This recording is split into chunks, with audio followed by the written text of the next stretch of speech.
ऐसे दिव्य समोशरण दिव्य धर्म सभा की भावात्मक अनुभूति के लिए श्रद्धा पूर्वक एहसास के लिए अपने जीवन में उसकी क्रियान्विति करने के लिए साकार करने के लिए आओ अपने तन को, अपने मन को, अपने वाणी को, अपने प्राणों को, अपनी चेतना को तीर्थंकर परमात्मा के अतिशय से समोशरण के बोध से भावित करे, जिस समोशरण में तीर्थंकर परमात्मा के पुण्यातिशय के कारण देवताओं को भी उस आनंद की अनुभूति होती है जो उन्हें स्वर्ग में न होती है। राजाओं को भी वो शांति की अनुभूति होती है जो उन्हें सिंहासन पर नहीं होती है। श्रमण श्रमणिया और गंधर्वों को भी उन चरणों में वो आनंद आता है जो उनके आचरण में भी नहीं आता है। ऐसे उस दिव्य समोशरण से स्वयं के तन को, स्वयं के मन को, स्वयं के प्राणों को, स्वयं की चेतना को भावित करने के लिए, भावित आत्मा बनने के लिए आओ स्वयं को समर्पित करे, एहसास करे स्वयं का, स्वयं के शरीर का, स्वयं के इंद्रियों का, स्वयं के प्राणों का, स्वयं के श्वासोच्छ्वास का। देखे अपने मन को, जाने अपने अंतर की भावों को, अन्य सारे विकल्पों से निवृत्त होते हुए, डिस्कनेक्ट होते हुए निस्सही निस्सही निस्सही देखे सहज अपने बोध में आकाश में सूर्य के समान देदीप्यमान तीव्र गति से गतिशील धर्म चक्र, जिससे प्रसारित होती हुई वो धर्म रश्मियां पूरे विश्व को आलोकित कर रही है। सुवर्ण के दंड पर उत्तुंग लहराती हुई शासन ध्वजा, धर्म ध्वजा, देवताएं संगीत, गीत, शहनाइयां बजा रहे हैं। आकाश से देवताएं फूलों की वर्षा कर रहे हैं। महसूस करें अपने सिर को, अपने शीर्ष भाग को, अपने मस्तिष्क को, अपने शिखर भाग को महसूस करें। वहां एक दिव्य सिंहासन, स्फटिक सिंहासन, रत्न जड़ित सिंहासन, और जिस पर विराजमान है परम पिता प्रभु महावीर, सिंहासन पर विराजमान परम पिता प्रभु महावीर चमरेंद्र और बलेंद्र चवर ढुला रहे हैं। वो कंचन वर्णी काया तीर्थ बनाती हुई वो दृष्टि, ऊपर छत्रत्रय शीतल सुखद छाया प्रदान करने वाला अशोक वृक्ष और प्रभु के पास में ही प्रणाम की मुद्रा में इंद्रभूति गौतम सुधर्मा स्वामी आदि गंधर्व आर्य चंदन वाला श्रमण श्रमणिया श्रावक श्राविकाएं देव देविया नर नरेंद्र पशु पंछी सभी चैतन्य के परम आनंद में तल्लीन है। वो दिव्य समोशरण ऐसा सो रहा है। वो तीन परकोटे स्फटिक की पंक्तियां प्रभु की दिव्य ध्वनि गुंजित होने लगी है और प्रभु की उस दिव्य ध्वनि में ही अंतरतम से प्रभु की भक्ति का एक गीत भगवत्ता की अनुभूति कराता हुआ तीर्थंकर के परम कल्याणकारी ज्ञान श्रद्धा और शील का एहसास कराता हुआ जीवन की जीने की कला जितने की कला है सिद्ध बनने की कला है सारे दुखों से मुक्त होने की कला है न केवल स्वयं के जीवन में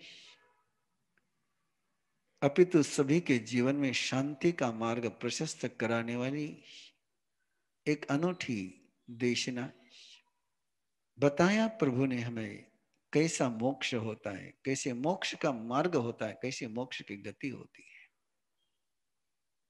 नानम च दंसनम च चरितम च तब होता है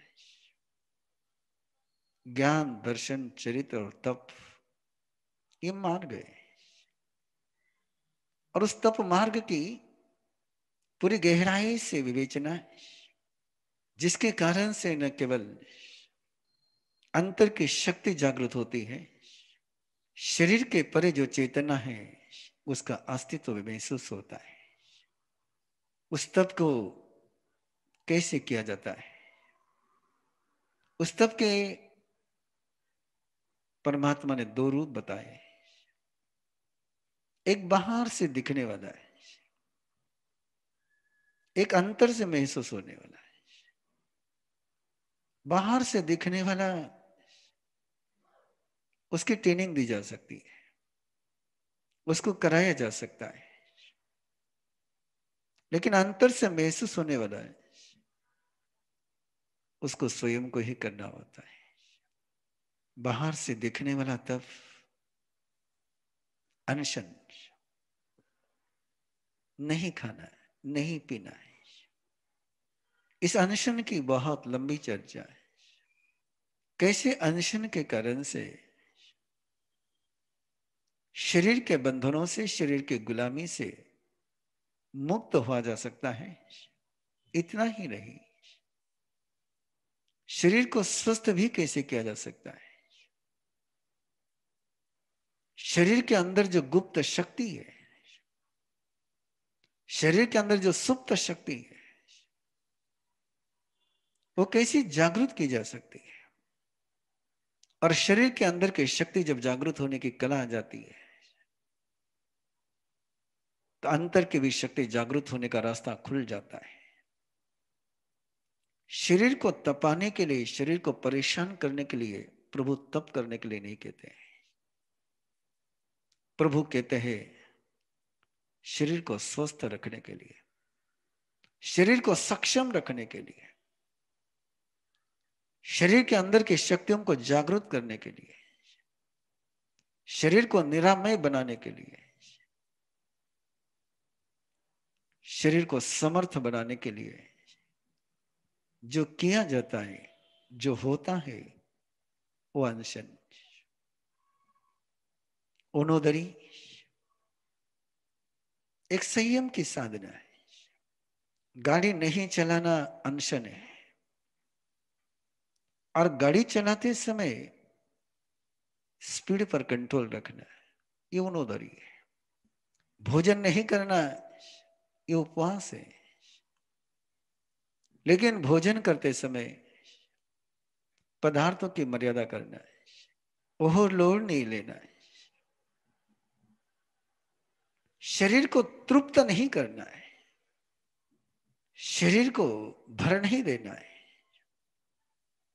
शरीर पर फोकस रख करके नहीं, चूहा पर फोकस रख करके नहीं, तो शरीर हल्का रह जाए, शरीर का बोझ नहीं उठाना पड़े। जो उनोदरी करते हैं उनका शरीर उनके लिए बोझ नहीं बनता है। शरीर को ओवर फीडिंग करोगे तो ही शरीर बोझ बनेगा, और शरीर बोझ बन गया तो बोझ बने हुए शरीर में बीमारियां आ ही जाती है। इसलिए शरीर सशक्त होना चाहिए लेकिन बोझ नहीं होना चाहिए। रस लेना है लेकिन रस में लुब्ध नहीं होना है। इसको कहते हैं उनोदरी। थोड़ा कम खाया, थोड़ा कम पिया, थोड़ा कम सोए, थोड़ा कम बोले, थोड़ा कम देखा है, एक सीमा में भिक्षाचर्य। गृहस्थ के जीवन में भी भिक्षाचर्य, रोज भिक्षाचर्य कर सकते हो। हाथ से लेने के बजाय देने पर लिया जाए, ये भिक्षाचर्य है। लेने में कहीं ना कहीं ग्रहण की भूमिका होती है। अदत्त को ग्रहण किया जाता है, और जब किसी के हाथों से लेते हैं तो केवल पदार्थ ही नहीं आता है, उसकी श्रद्धा भी आती है, उसकी भावना भी आती है। जब स्वयं के हाथों से लेते हो तो केवल पदार्थ ही थाली में आता है, प्रेम नहीं आता थाली में। ये गहरा सूत्र था। भिक्षाचर्य का अर्थ केवल इतना ही नहीं था कि साधु जो भिक्षा लेते हैं उसको भिक्षा कहते हैं। भिक्षाचर्य का गहरा रहस्य एक ही है कि दिया हुआ लोगे तो केवल पदार्थ ही नहीं आएगा, सामने वाले का प्रेम भी आएगा, सामने वाले की श्रद्धा भी मिलेगी, सामने वाले के मंगल भाव भी मिलेंगे। और जब स्वयं लोगे तो पदार्थ तो मिल जाएगा लेकिन प्रेम नहीं मिलेगा।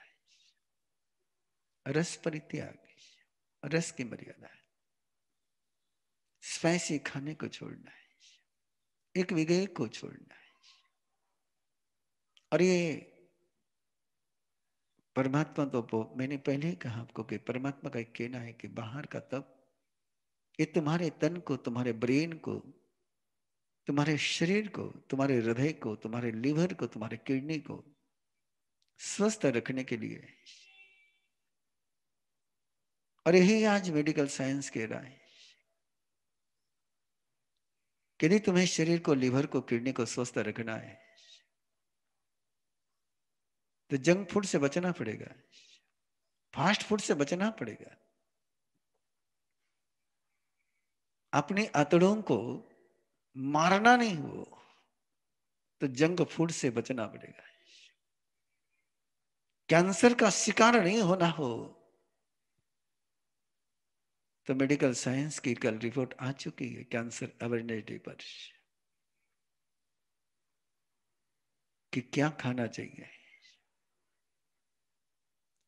और वो सारा रस परित्याग का एक गहरा सूत्र है। इंद्रिय प्रतिसंलीनता है, इंद्रियां दौड़ती बाहर की ओर, भटकती है, और ये भटकेगी तो चेतना भी भटकेगी। इंद्रियों को स्वयं में स्थिर रखना है, अंतर में देखने का प्रयास करना है। बाहर से बहुत सुना, अंदर की आवाज सुनने का प्रयास करना है। बाहर के रूप बहुत देखे, अपने अंदर का रूप देखने का प्रयास करना है। बाहर की गंध बहुत नहीं, अंतर की गंध लेना, अंतर की श्वास लेना है। बाहर का रस बहुत लिया है लेकिन रसनेन्द्रिय के अंदर का रस लेना है, स्वयं को स्पर्श करना है। और शरीर को कष्ट सहन करने के लिए समर्थ बनाना है, शरीर को प्रतिकूलता के लिए समर्थ बनाना है। जैसे आर्मी के जवानों को हर हालत में जीने के लिए समर्थ बनाया जाता है, वैसे ही मोक्ष मार्ग पर चलना हो तो अपने शरीर को भी सारी परिस्थितियों में जीने के लिए समर्थ बनाना होगा। और अंतर की यात्रा करनी हो तो सबसे पहला तब परमात्मा ने बताया अपने गलती का प्रायश्चित कर ले, अपने भूलों का दंड ले ले, पनिशमेंट ले ले। जो मिस्टेक हुई है उसको नजरअंदाज मत कर, पहला तब प्रायश्चित है। भाव की शुद्धि में, अभ्यंतर की यात्रा में, चाहे ध्यान करना हो, चाहे स्वाध्याय करना हो, चाहे विनय करना हो, चाहे व्यावृत्य करना हो, चाहे कौशल करना हो, कोई भी अभ्यंतर की साधना करनी हो, चाहे सामायिक करनी हो, चाहे माला गिननी हो, पहले प्रायश्चित कि मैंने कहां पर गलती करी है, उसका प्रायश्चित लेने के बाद ही अंदर के दरवाजे खुलते हैं। और प्रायश्चित के बाद विनय है, प्रायश्चित के बाद भक्ति है। लोग विनय इसलिए करते हैं कि प्रायश्चित से बच जाए, और परमात्मा कहते हैं प्रायश्चित कर करके विनय में पहुंच, तो विनय तुझे जागृत कर देगा। और विनय के बाद स्वाध्याय, फिर स्वाध्याय, ऐसी यात्रा है, ध्यान की ओर बढ़ती हुई यात्रा है। और ध्यान के बाद अगला सूत्र है जिसकी शुरुआत कर सकते हैं हम लोग, छोड़ना, उत्सर्ग है। और विनय के बाद एक तप रह गया बीच में, वैयावृत्य है, जिसकी कल समय तो पराक्रम में थोड़ा सा संकेत किया गया था। चाहे बेटा हो, चाहे बेटी हो, चाहे भाई हो, चाहे पति हो, चाहे पत्नी हो, चाहे सास हो, चाहे ससुर हो, चाहे दिरानी हो, चाहे जेठानी हो, चाहे नौकर हो, चाहे कोई व्यक्ति हो, भाई हो या बहन हो, इनको जब कुछ देते हो, इनके लिए जब कुछ करते हो, तो एक छोटा सा भाव चेंज करिए, ये मेरे प्रभु है, प्रभु के लिए कर रहा हूं।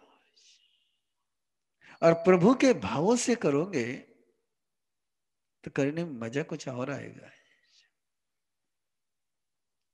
करने में आनंद कुछ और आएगा। जब तुम सामने वाले को प्रभु समझ करके, प्रभु के रूप में स्वीकार करके कुछ करते हो, तो तुम्हारे अंदर में दूसरे को प्रभु बनाने का सामर्थ्य आता है।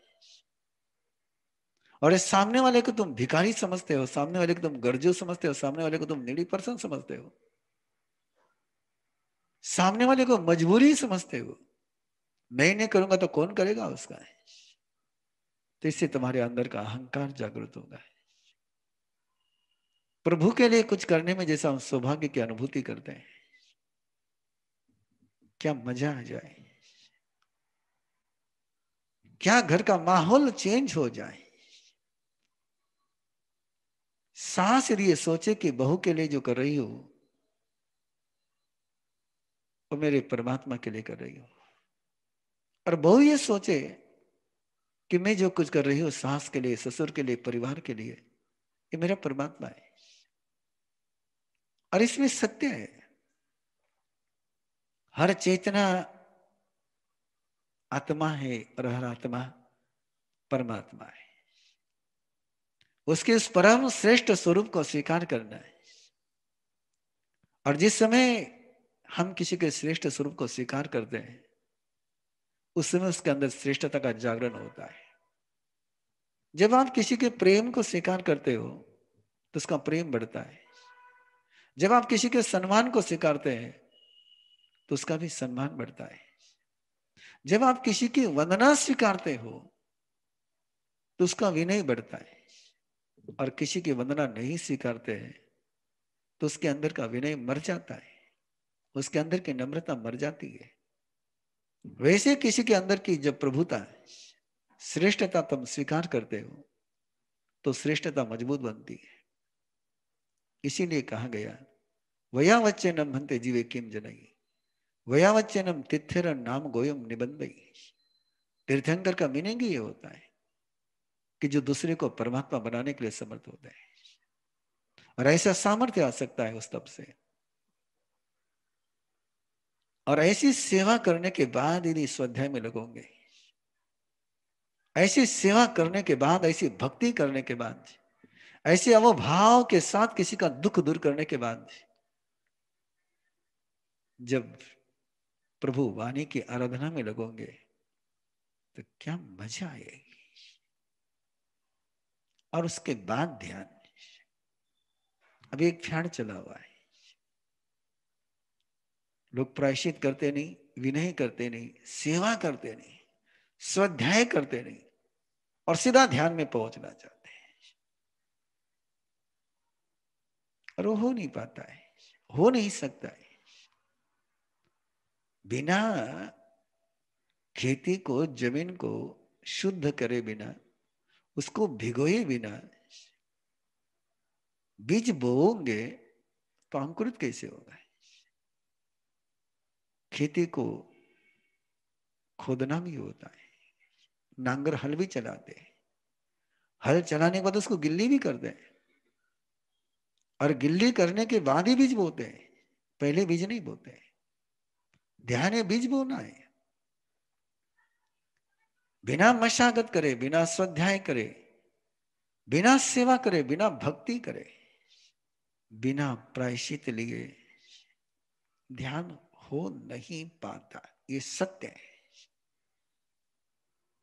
इसको कोई चैलेंज नहीं। मैं केवल एक ही प्रसंग दे रहा हूं, बहुत पुराना प्रसंग है। एक बहन बहुत धर्म ध्यान करती थी, बहुत स्वाध्याय करती थी, बहुत तपस्या करती थी, बहुत माला गिनती थी, बहुत थोकड़े फेरती थी।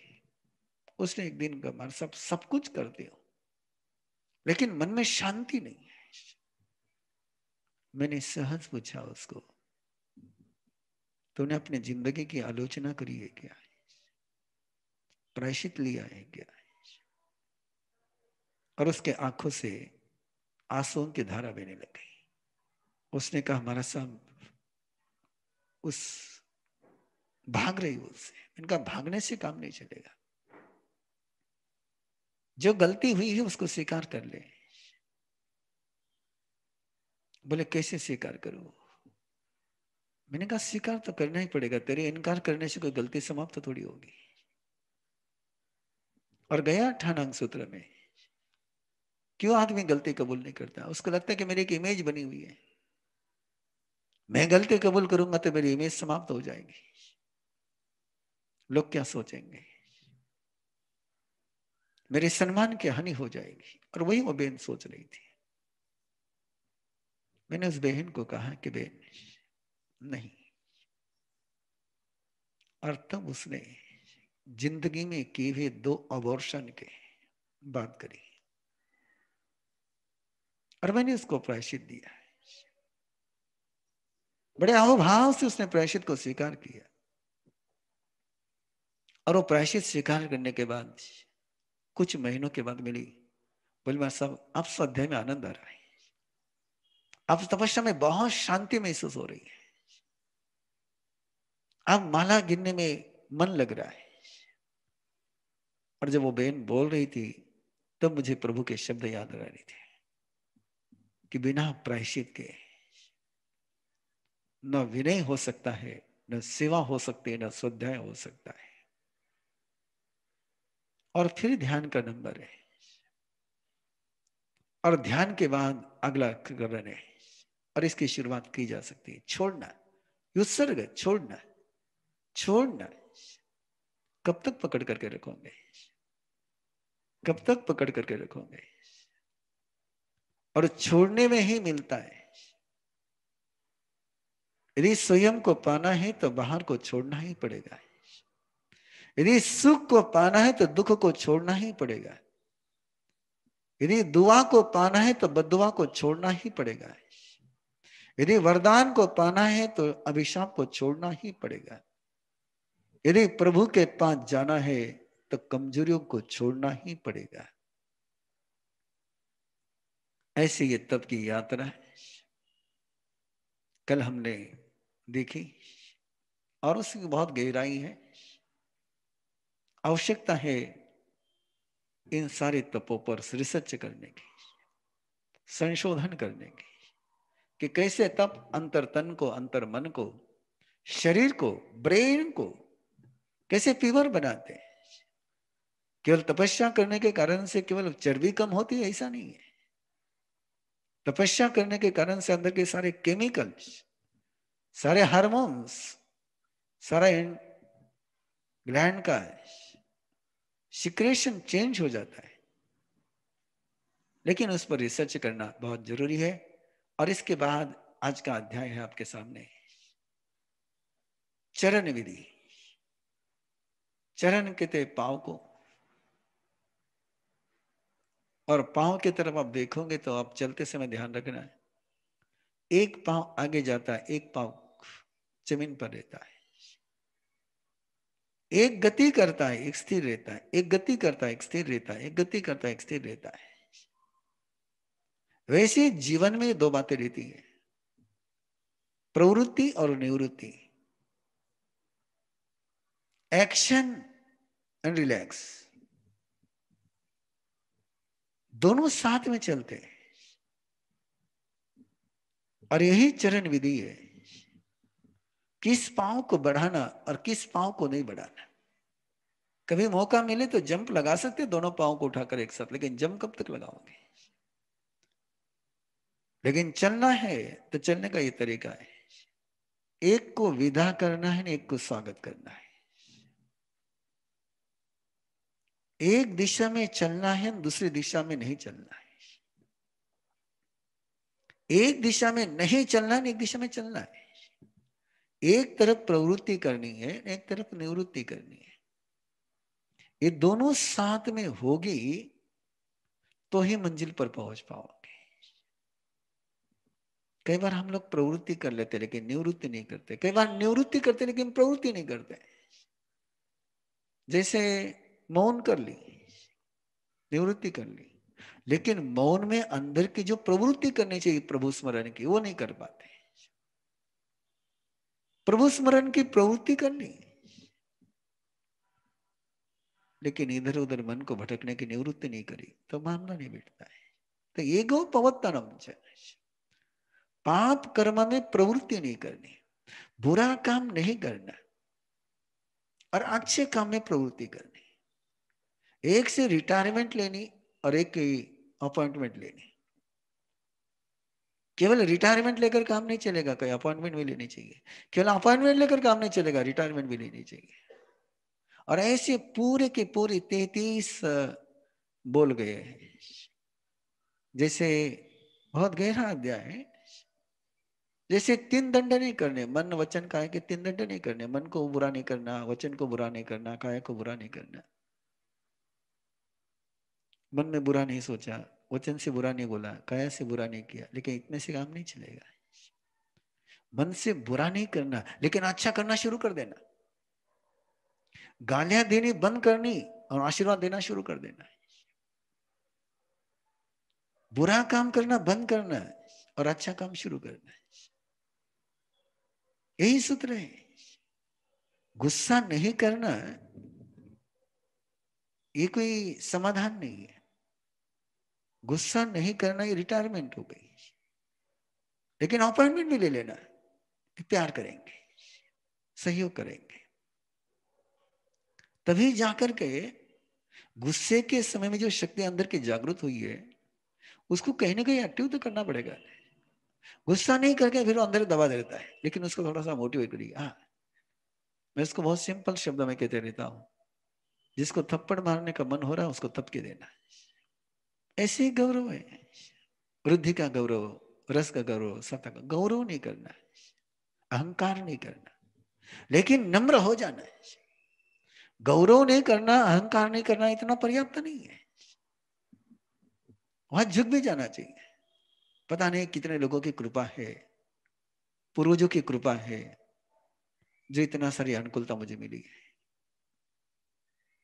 पता नहीं कितने लोगों का मेरे साथ सहयोग है जिसके कारण से मुझे शांति की अनुभूति हो रही है।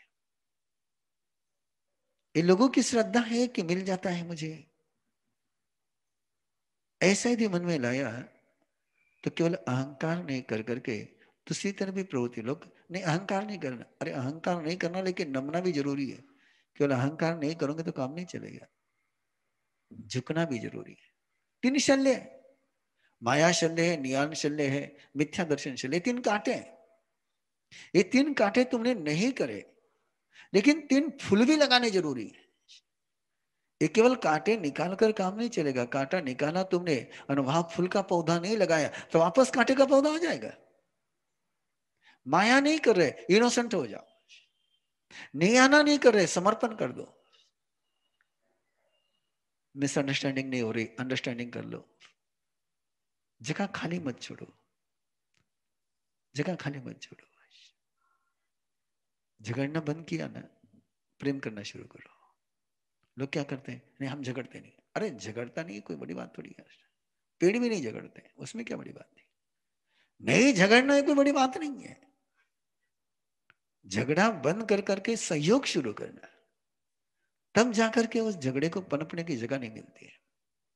केवल संघर्ष नहीं करना इतना काम नहीं चलेगा। संघर्ष नहीं करना और सहयोग करना, इसको इस चरण विधि में समझ लेना। बहुत सारी ऐसी जीवन की सारी बातें गई यहां पर। मद नहीं करना, आठ मद नहीं करने, जाति का मद नहीं करना। जाति का मद नहीं करना ओके, लेकिन जाति का मद न कर करके वहां पर होश जरूर लाना है। पता नहीं मैं किस जन्म में क्या रहा था, आज क्या बना हो, कल क्या बनूंगा। दूसरे का सम्मान करना शुरू करेंगे तब अहंकार नहीं आएगा। रूप का अहंकार नहीं करना है, तपस्या का अहंकार नहीं करना है। लेकिन तपस्या अपने से हो रही है, उसके लिए किसी को धन्यवाद देना शुरू करोगे तो अहंकार से बच पाओगे। भयभीत नहीं होना, साध भय नहीं करने, लेकिन वहां पर अभय होना भी जरूरी है। इसलिए ये अध्याय बहुत गहरा है कि चरण विधि, चलने की विधि। और प्राय हम लोग लंगड़े चलते हैं। प्राय हम लोग लंगड़े, एक पांव से चलते हैं। लंगड़ा समझते हो, लंगड़े को एक पांव से चलता है, दूसरा पांव उसका लंगड़ा रहता है। ऐसा ही अपना सारा ये क्यों नहीं आराम से चल पा रहे, धर्म क्यों नहीं सही तरीके से हो पा रहा है। तो एक इस अध्याय में उसका जवाब है। हम लंगड़ते हुए चल रहे हैं, हम लंगड़ते हुए चल रहे हैं। बुरा नहीं देखना लेकिन अच्छा देखना। बुरा नहीं सुनना इतना पर्याप्त नहीं है। महात्मा गांधी के 3 बंदर पर्याप्त नहीं है कि मैं बुरा सुनूंगा नहीं, बुरा देखूंगा नहीं, बुरा बोलूंगा नहीं, इतना पर्याप्त नहीं है। अच्छा सुनूंगा, अच्छा देखूंगा, अच्छा बोलूंगा, ये 3 बातें भी बहुत जरूरी है। और यही परमात्मा यहाँ पर कह रहे, और आपके ध्यान में आ रहा होगा। पूरा जीवन का चित्र यदि अपने सामने आ जाए तो कहाँ मिस्टेक हो रही है अपने से, कहाँ गलती हो रही है अपने से। यही गलती हो रही है। केवल काम करना छोड़ दिया तो नींद थोड़ी आएगी। शांत होने का, मन को शांत करने का तरीका भी आना पड़ेगा। और जो ये कर पाता है वही समस्या से बाहर निकल पाता है। इसलिए किसी भी बात को आप लोगे, एक एक तरफ से हम बोलते रहे हमेशा। जैसे ऊपर से आते उपसर्ग आते हैं तो उपसर्ग को सहन करना। अरे उपसर्ग को सहन करने के साथ दूसरी एक बात है, उपसर्ग के 24 घंटे नहीं रहते हैं। उपसर्ग कोई 24/7 नहीं रहते हैं, 365 दिन नहीं रहते। जिस समय उपसर्ग नहीं रहता है उसको एंजॉय करना, उसका आनंद ले, तो उपसर्ग को स्वीकार करने की मानसिकता बन पाएगी। तो ये उसको उपसर्ग के साथ में दूसरा उपकार भी जो होता है। कोई हमेशा पशु परेशानी नहीं करते, आदमी परेशान नहीं करता, देवता परेशानी नहीं करते, सहयोग भी करते हैं। उस सहयोग को महसूस करेंगे, सहयोग देने वाले को महसूस करोगे तो आराम रहेगा। लेकिन आपने को एक ही आदत लगी है, परेशानी को याद करने की। जिसने विरोध किया उसको याद रखने की, जिसने सहयोग दिया वो याद नहीं। इतने लोगों ने सहयोग दिया, इतने लोगों ने सहयोग दिया, इतने लोगों ने सहयोग दिया। कल्पना करो ना, अभी ये निर्वाण कल्याण का अनुष्ठान चल रहा है, कितने लोगों का सहयोग है। हो सकता है किसी का सहयोग नहीं होगा, लेकिन सहयोग भी मिला है ना। और सहयोग की तरफ नजर रहेगी तो असहयोग को स्वीकार करना आसान जाएगा। और केवल असहयोग की तरफ ही नजर रहेगी, उससे नहीं मिला, उससे नहीं मिला, उससे नहीं मिला, उससे नहीं मिला, उसने नहीं किया, उसने नहीं किया। अरे उसने नहीं किया, किया वो तो देखना। तो मन कैसे परेशान होता है। ये सोचने का तरीका है, ये बोलने का तरीका है, ये जीने का तरीका है। और इसको हर जगह तुम लागू कर सकते हो। और ये लागू करोगे तो जीवन में एक अनूठा आनंद आएगा। अगला अध्याय है, आपको एरोप्लेन से जाना हो तो आप क्या रेलवे स्टेशन पहुंचोगे क्या? रेल पकड़नी हो तो बस स्टैंड पर जाओगे क्या? और बस पकड़नी हो तो क्या एरोड्रम पहुंचोगे? ये जैसा नेम है ना।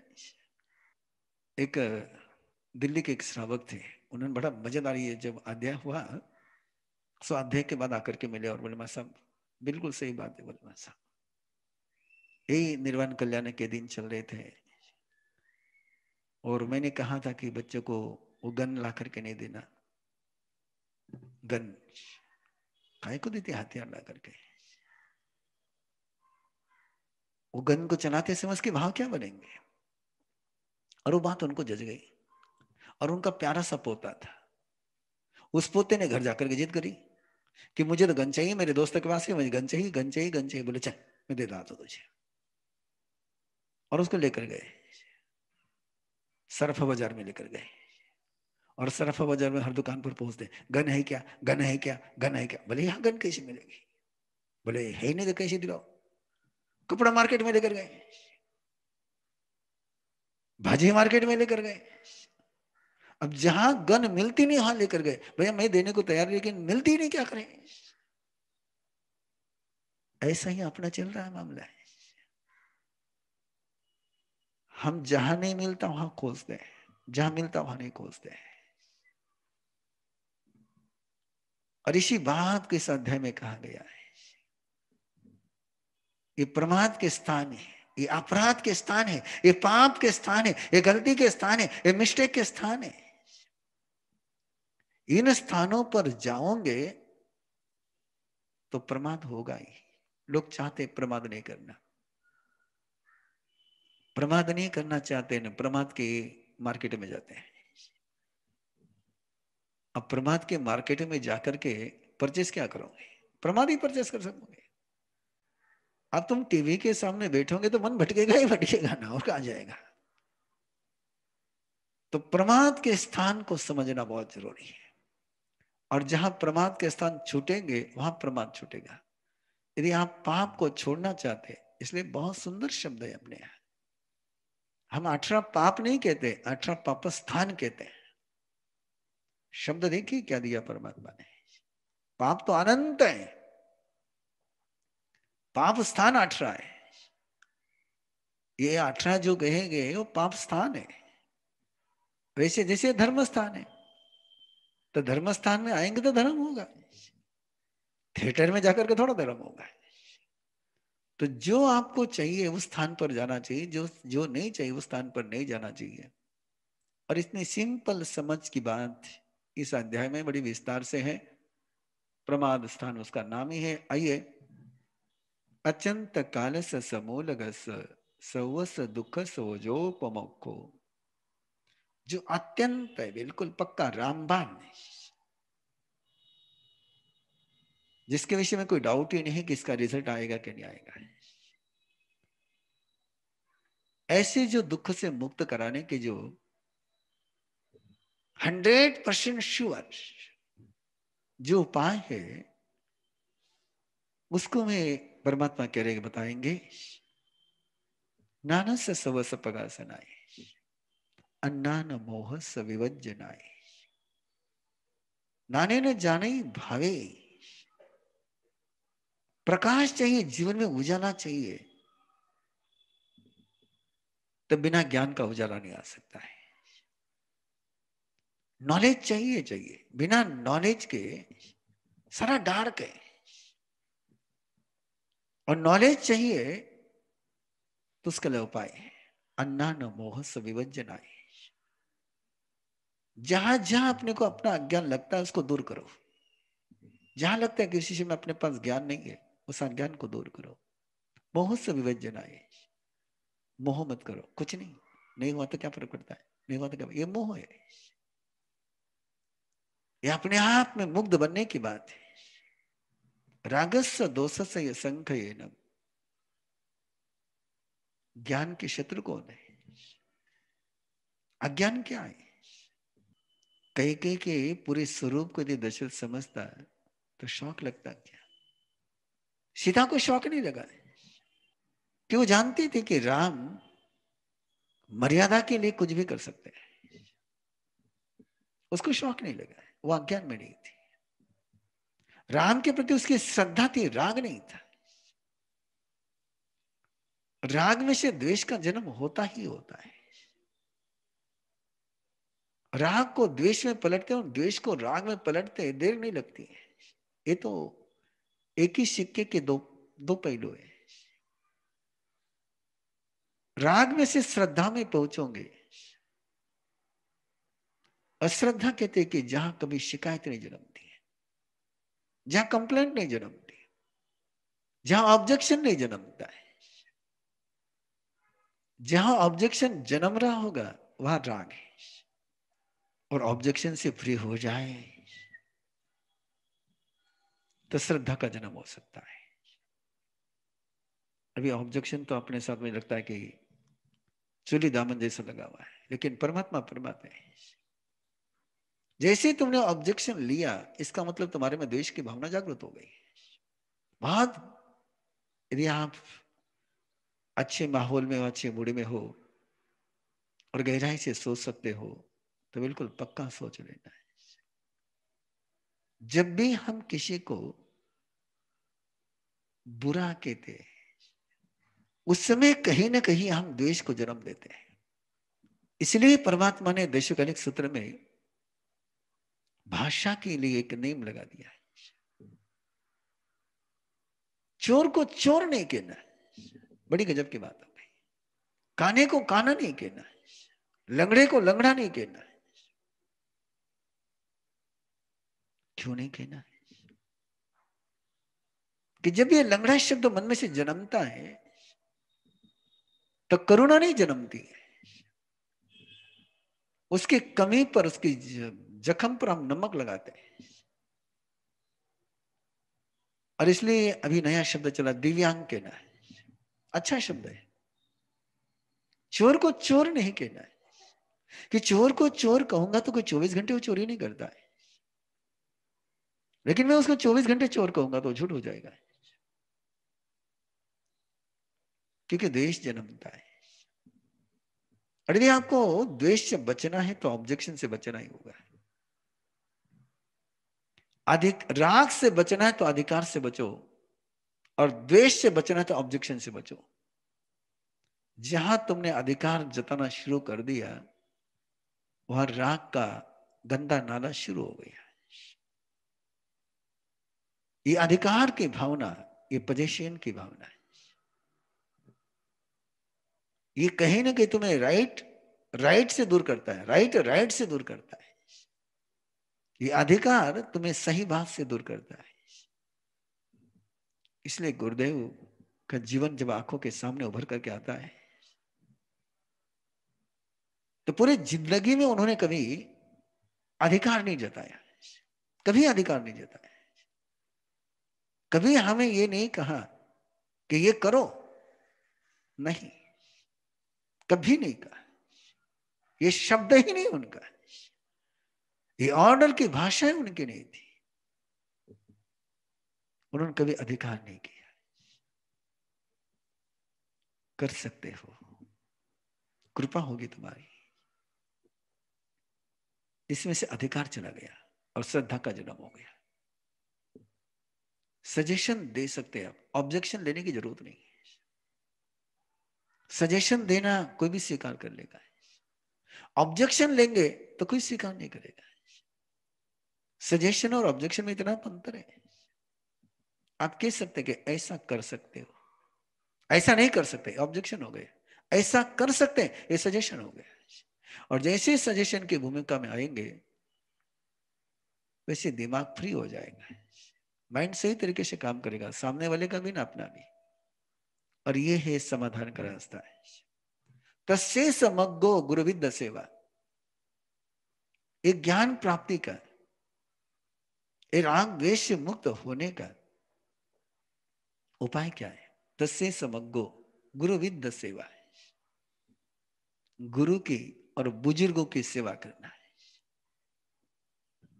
सीनियर सिटीजन की सेवा करना है। दो शब्द साथ में दिए, गुरु भी दिया है और विद्या ने वृद्ध, जो सवीर, जो सीनियर सिटीजन है, उनकी सेवा करना है। कि जो इंफॉर्मेशन से नहीं मिलता है वो एक्सपीरियंस से मिलता है। वो पंक्ति आपको याद होगी कि जहां न पहुंचे रवि वहां पहुंचे कवि, और जहां न पहुंचे कवि वहां पहुंचे अनुभवी। इसलिए आगम में जगह जगह पर इनको स्थवीर कहा गया, तेरे भगवंते कहा गया, बुजुर्गों को बहुत रिस्पेक्ट से देखा गया। और जैसे जैसे बुजुर्गों का रिस्पेक्ट समाप्त होता गया जीवन में से, वैसे वैसे रास्ते दिखने बंद हो गए। जब तक ये बुजुर्गों का सम्मान था, उनके भी जीवन में आनंद था, अपने भी जीवन में सुरक्षा थी। संस्कृत की तो उक्ति कहती कि जहां वृद्ध लोग नहीं वो सभा ही नहीं, जहां बुजुर्ग लोग नहीं, जहां सीनियर सिटीजन नहीं, वहां कोई है ही नहीं। अरे बहुत जरूरी है। तस्से मग्गो गुरुविद्या सेवा विवज्जना बाल जनस दूरा। जो नादान लोग हैं उनसे 7 हाथ की दूरी बनाए रखो। इधर बुजुर्गों की सेवा करोगे और नादानों की संगत करोगे तो बुजुर्ग जनों का सम्मान नहीं कर पाओगे। सज्जाए एगंत ने सेवनाय, स्वाध्याय पर बहुत जोर है परमात्मा का, पढ़ने पर बहुत जोर है। एलन मास्क की यदि बायोग्राफी पढ़ोगे तो पता चलेगा आपको। द ग्रेट रीडर, बहुत पढ़ता था, बहुत पढ़ता था, बहुत पढ़ता था। और मैक्सिमम बायोग्राफी पढ़ना चाहिए, पढ़ने के कारण से ही रास्ते खुलते हैं। अपनी एक जिंदगी है, लेकिन एक जिंदगी में 1000 जिंदगी एक्सपीरियंस लेने हो तो पढ़ने से ही पता चलेंगे। सज्जाए इगंत ने से बनाया। और कभी आइसोलेट होकर के, कभी एकांत में थोड़ा सा टाइम लगाओ, थोड़ा सा बाजू में बैठ करके एकांत ने से बनाया। और एकांत में बैठ करके षड्यंत्र नहीं करने, सुतत्त चिंतना धीय। जो सुना है, जो पढ़ा है, उसका प्रयोजन क्या, उसका मीनिंग क्या, उस पर चिंतन करने के लिए एकांत में बैठना जरूरी है। ये सारे परमार्थ के स्थानों से दूर जाने के रास्ते बता रहे हैं। और अगला रास्ता है आहार मिच्छे नियमे सनिज सहायमिच्छे न्यूनतमोदे निकेयमिच्छे ज विवेक जोगा समाहि कामे समने तवसी। आहार परिमित हो, शुद्ध हो, ऐशनीय हो, अनैशनीय नहीं हो, जिसकी इच्छा ना हो सके, जिसकी खोज नहीं की सके। आहार मिच्छे मियन हित मीत। और पथ्यकारी जो आहार करता है उसका जीवन भी हित मीत और पथ्यकारी बन जाता है। इसलिए परमात्मा कहते हैं आहार मिच्छे मे से निज्यम, साय मिच्छे न्यूनत बुद्धि। सहयोग लेना तो किसका लेना है, हेल्प लेनी तो किसकी लेनी। बाड़ासाहेब विखे महाराष्ट्र वालों के लिए बहुत परिचित नाम था, ज्यादा पढ़े लिखे नहीं थे, लेकिन सारे पढ़े लिखे लोगों को साथ में लेते थे। सहयोग किसका लेना, मास्टर लोगों का, न्यूनत बुद्धि, जिसकी बुद्धि निपुण है,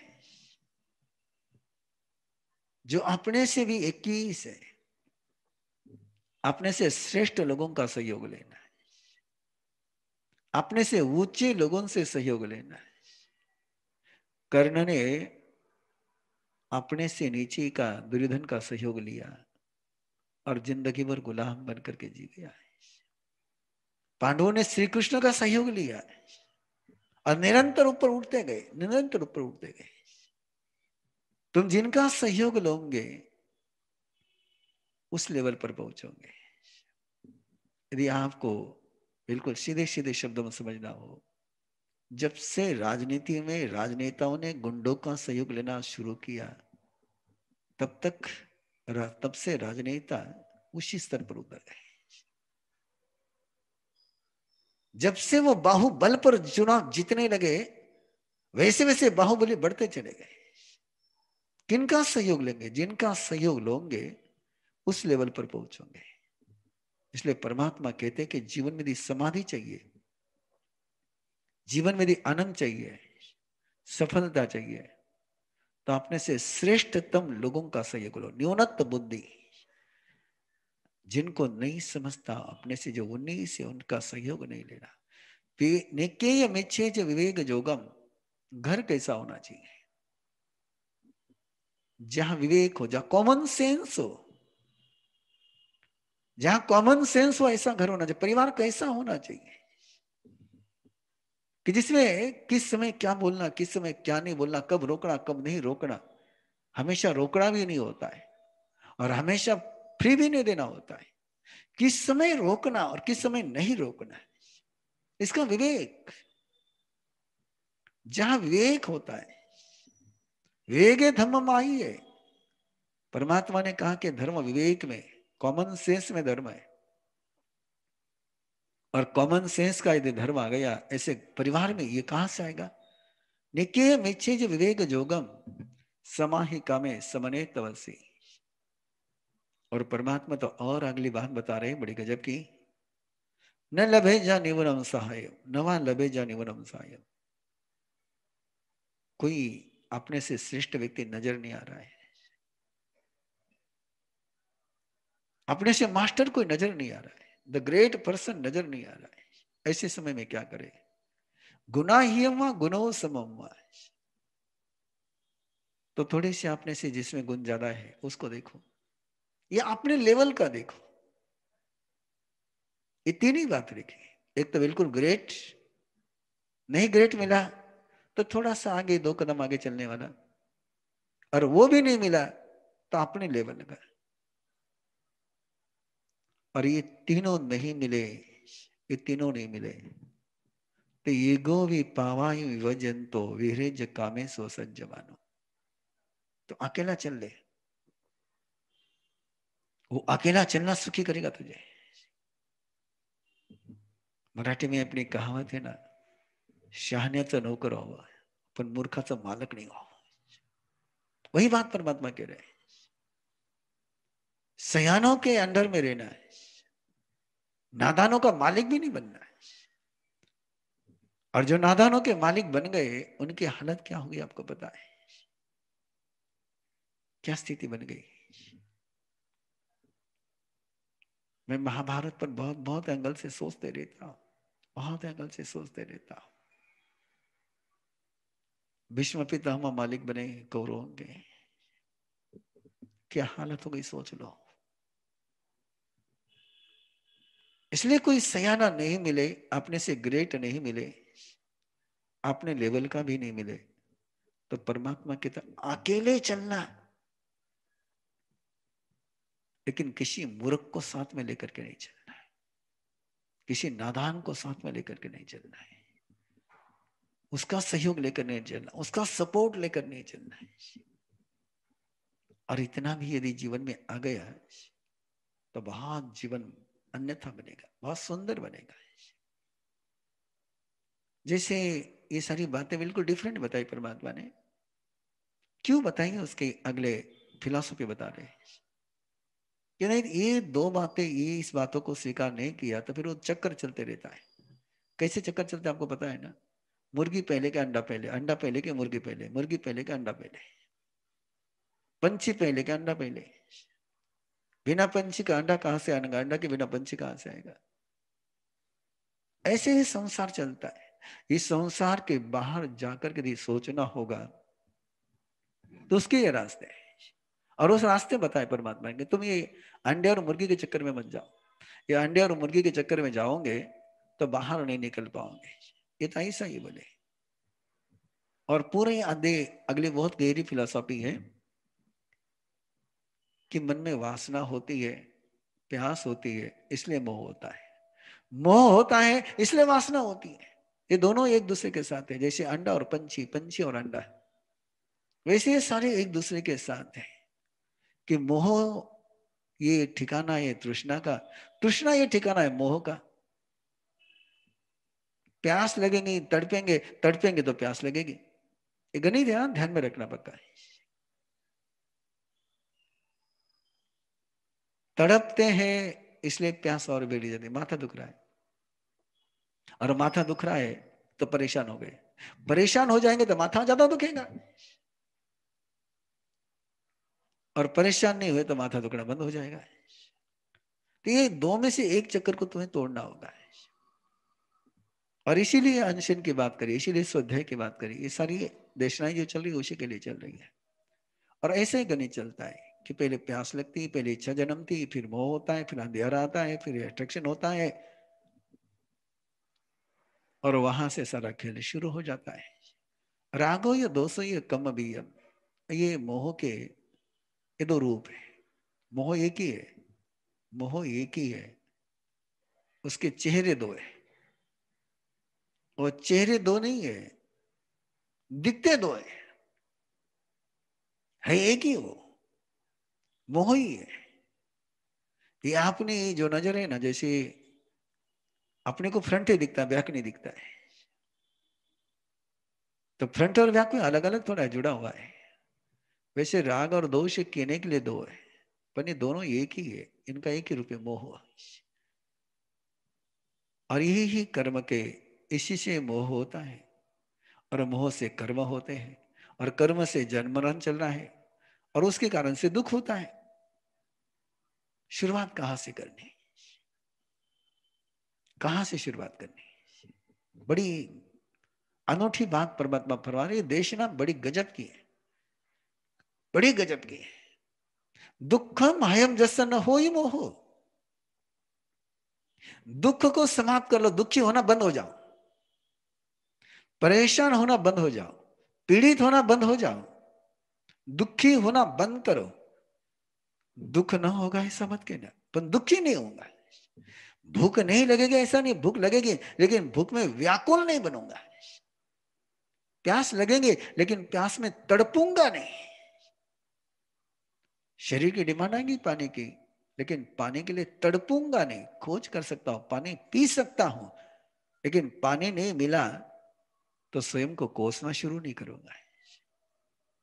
इसको कहते दुख का हनन करना है। और यही सारी साधना का सूत्र है।